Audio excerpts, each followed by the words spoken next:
If your predecessor did something wrong, then yeah. So therefore, you compound that mistake. he relied on that argument that there is a regulator who has given a regulatory recommendation which has been accepted by government and made a policy, and subsequent regulators have neither categorically overturned it or replace it with a new regulation. So there was a grey area. Correct. And like I said, or you can describe it as a loophole. Loophole. And exactly right. This is exactly the point I made at the beginning of the top of this discussion, which is we must realistically expect politicians and bureaucrats to do what they're very good at, which is to exploit loopholes to benefit people. This is what they've done. But you don't expect the regulator exactly. to do that. And I hold today, if you ask me who's most to blame for this mess, I completely and unambiguously blame the regulator, and for Parliament, who has to oversee the regulator for not doing their job. Now, as a parliamentarian, as an entrepreneur, you've been a part of this business. Now you're no longer in the business. You say, okay, the arbitrary bringing forward of a cut-off date should not have been done. Yeah. Now we have a draft report which has been presented by Mr. Rajendra Kumar. He's a Senior Audit Officer, Inspection of the Post and Telecommunications Audit Office, which comes under the Controller and Auditor General of India. He has prepared a report which is in the public domain. It's been published in newspapers, which has been very, very, very harsh on the DOT. And look at the sequence of events. 10th of January 2008, 1:47, an announcement is put up on the website giving applications barely 1 hour to come together between 3:30 and 4:30 p.m. And by that time, absolute hell has broken loose. Here you are asking people to give in their applications with supporting documentation, bank guarantees worth 1,000 crores or 1,600 crores, and in Sanchar Bhavan, you have a mad rush, you have bouncers, sort of hitting each other, and all of this is captured on television camera. The whole world gets to see it. Right. I mean, is this a way of allotting that scarce, finite spectrum, the scarce resource which is supposed to belong to the people of this country? First come, first serve. Even if you're a fraction of a second early, you've got it. I think we as a nation have come to a pretty unambiguous conclusion that this is wrong. First come, first serve is not a tenable way of giving away valuable resource.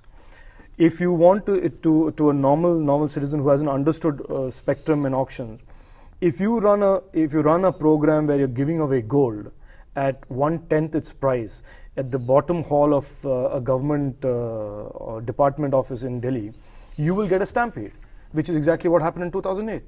Everybody and his uncle in India knew that spectrum was being given away for 1,500 crores, and everybody knew that that spectrum was worth 8,000 crores minimum. Of course, you would have people in real estate, you would have people in XYZ sectors completely unrelated to telecom queuing up because it is an economic arbitrage opportunity. It is an opportunity to put 1,500 crores. This is what hedge funds do all over the world. Put in money, flip it in 4 days, and make a lot of money. And suddenly you've sort of hit the jackpot. Yeah. You've won the lottery ticket, and it is rich overnight. And it was not a secret. Unfortunately, for whoever ran this operation, he didn't keep it a secret. If it was a secret, then maybe 5 or 6 people would have shown up that day. But because it was so widely known, 377 people showed up with checks and saying, because it was a sure thing. People will put money. If you put a board outside saying, come bring 1,500 crores, tomorrow you will get 8,000 crores. Why would they not come? So therefore, I think we are missing the point by going after the DOT for the 2008 incident. In my opinion, this is a symptom. This is a symptom of a problem of first come, first serve that has been there in the system since 2004. This dysfunctionality has crept into it not overnight. It did not happen when Mr. Raja walked into Department of Telecom.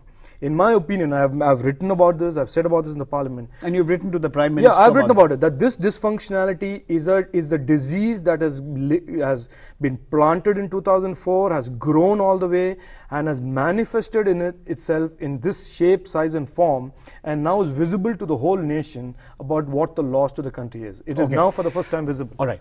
I'll take a third and a final break in this conversation, and then the fourth and the final discussion. Let's see Now, what needs to be done? Yeah.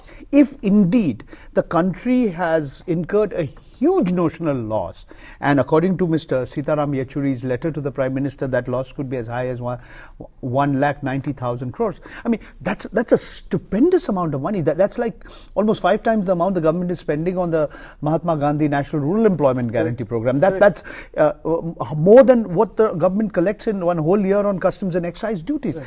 Imagine the number of roads, schools, drinking water facilities that could be constructed. Let's try and look at what needs to be done, sure, and whether the suggestions that you made to the Prime Minister on the 11th of May in your letter to punish the guilty, to actually recover the money that's been swindled from the exchequer, whether that is actually possible or not.